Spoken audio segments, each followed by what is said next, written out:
Well, I've got my shades on. I got my beard shaved off. Went to the doctor the other day, said, turn your head and cough. Yeah, it's got a rhyme. Some of these stupid songs, they don't make any sense. But I'm happy today. I'm Mac Stevens and I buy old records. And I got to run to the post office, bank. I've got my bottle of Ronsinol lighter fluid there to keep me company during the day. I bought it the other day and I just haven't put it in the house where it belongs. And as soon as I dodged the mailman here, good mailman, we'll get back on track. Yeah, I got to go about, I don't know, an hour and 15 minutes away. Look at a pickup bed full of 78s and supposedly 45s. I hope 78s are 78s and not LPs or albums. But that's part of the thrill of the chase, isn't it? So let's go to the post office, see what old Jacob's doing. And yeah, he'll probably be out to lunch. I got the best little post office on earth. 2 people, you know, run the thing. Hardly any lines. Occasionally you might have 5 or 6 people ahead of you, but that's a rarity. And it's a great one. They get stuff done. They know what they're doing. They got their way of doing things. So if you've got good postal people, cherish them. Oh, on the medical front, man, this knee of mine that's been giving me fits for 3 years now, since I destroyed it 3 years ago in January, had to have surgery down in Buenos Aires, still couldn't walk real good.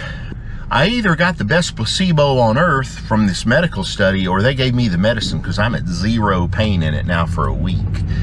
2 weeks prior to that, I was probably at a 1. So, man, if it heals up and does me well, I'm all right.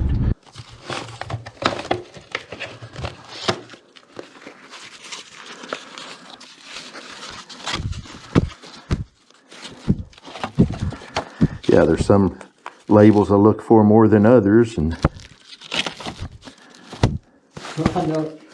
Last night he looked at him, he's like, I don't even recognize it. Understand that. Like, there's a boatload of different ones. He's like, I was stunned. Yeah, he's usually more into more modern stuff than. Yeah, he did buy a Wolfman Jack one last night. Oh, cool.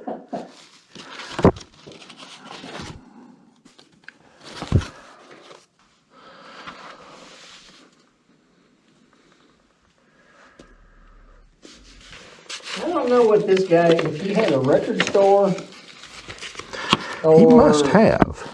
or he was a DJ, because he got hit of the weeks. Yeah. And if I found it kind of interesting, I would look it up and go, okay, well. It is remarkably strange, those hit of the weeks. I've yet to really figure out. Oh, there goes my glasses again. These are kind of cool. Oh, I love the Vogues. Those are great. Yeah. I found 4 so far. Well, those are like, even if you are not a music person, they're great for the entertainment room. Yeah. To put on the wall. And it's true. Musically, I haven't really run across any that are, very interesting musically, but, oh, they look good. Yes. Yeah.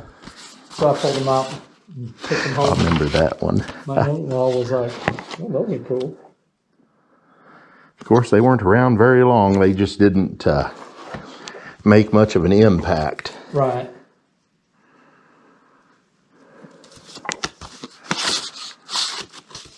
Did you see, look, maybe that was Idiot for Blues. Oh, I love blues, yes. It's like Lonely Blues. Yeah, just depends on the artist and such. A lot of the ones that'll say blues in the title aren't really blues records. That was just kind of a fad for everybody to do one with the word blues in it.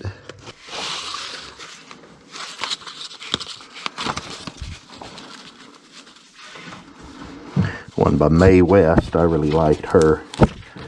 The comedian actor of the 30s.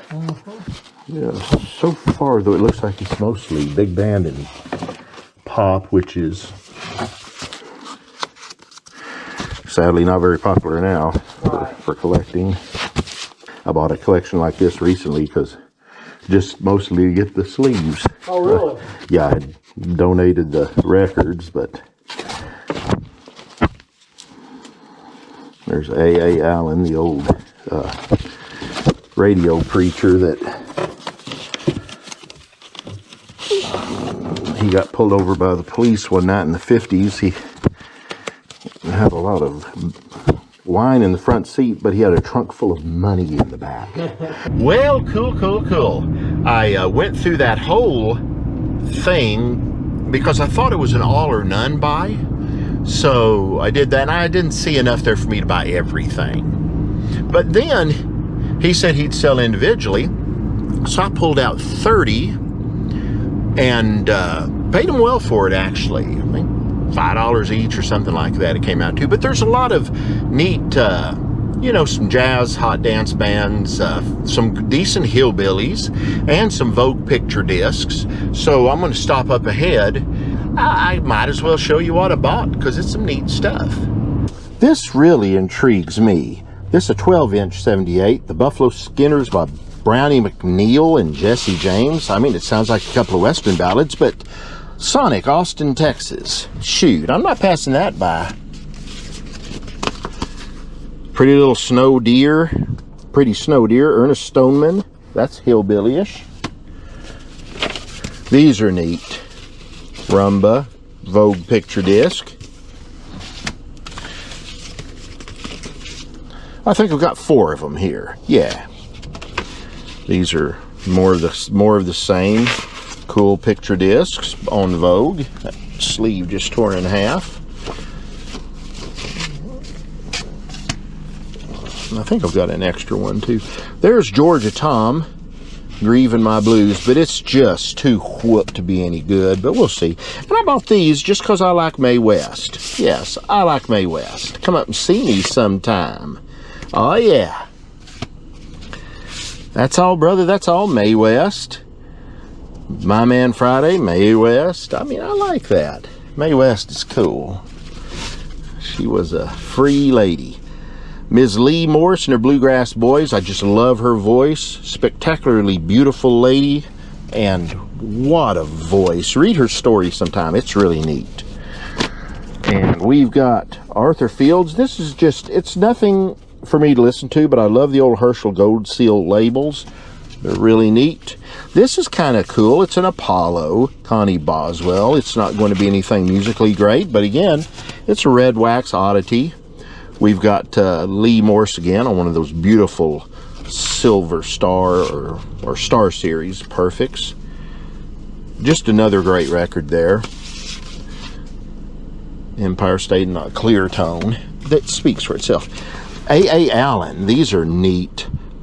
He was a big old evangelist preacher of the time. He got pulled over one time in a Cadillac by a cop. He was very, very much under the influence of wine and had a trunk full of money. All small denominations, too. So there's yet another Vogue. Oh, okay, cool. 5 or 6 of these things. There's yet another Vogue. But it's a different one. It's part of a series, I think. The New Orleans Orchestra, P-Ron's, West Indies Blues. Then this is just cool. I don't know, recorded in England. Franchotone. I'm sure it's pronounced in the French way.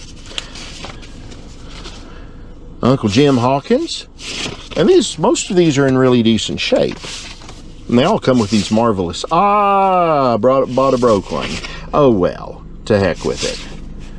That'll go into the back there and just got a sleeve. I forgot to pull that one completely out of the sleeve and check it. Frankie Marvin. That's neat. Guitar polka. Ernest Thompson on Red Wing. More country-ish type thingy. This one sounds good. Homer Christopher and Rainey Van Wink, accordion and guitar. Lost Mama Blues. This is maybe one of the better ones in there. Nazarene Congregational. It's a race record, which means it was African American. Those Jeanettes are really good. California Ramblers. It's just in such nice shape. I couldn't pass it by. Dixie Sacred Singers and Bill Collins, tenor with guitar and flute. It just looks weird and good. And I don't know if it's any good or not. We're going to find out, though. together. Well, all right. Inquiring minds probably want to know what the Roncinol is for. If you've seen an episode I did recently, this is the stuff for taking off stickers on your records. Oh my, it's good stuff. If they're those little tiny number stickers or a little paper address label from the 50s or so, you can spit on your finger, get a big blob going and rub it on the sticker. Prolonged light rubbing gets results. Ah, yes it does. What you do, you rub on that and eventually the sticker will come off, or it'll just crumble up, and no harm to the label. But with non-water soluble, you got to get the Roncinol out. You put a little bit on there, kind of tease an edge up, and put a little under that, and keep teasing it, soak it. Pretty soon that label just might lift right off. Generally with no damage. It'll darken the label while you're doing it, you'll freak out. No harm done. You know, Aquatine's Carls would say, haha, no harm, no foul. That's pretty how much it is. Because if you don't damage it, you're fine. You'll darken it temporarily, but you won't damage it. And then also, too, I keep these in the car for wiping down records if I have to test play them and such. A lot of somebody's been writing about cleaning records. I like to do a general overall cleaning, especially on stuff that's been played a lot. You use these microfibers. Scam likely. Yeah, I'm going to reject that one. So, you use these microfiber cloths. It's a certain type that works. I'm not sure how to tell other than just using it. And that foaming window cleaner from the Dollar Tree. That's $1. Shake well. Spray it on there. Doesn't hurt the labels. And it gets in there. It gets a lot of that grime, gunk, nicotine, all that stuff out. So yeah, you use that with the microfiber. Wipe it off first gently. Blow any dust off. Because you don't want to rub stuff into the record, you want to rub stuff out of the record. And again, prolonged light rubbing. It might be a tattoo to have put on. Prolonged light rubbing gets the job done. Well, I've made it home. Didn't stop at anywhere else on the way back, so I listened to podcasts and such like that. Got so wrapped up in that, forgot to say goodbye. See you next time.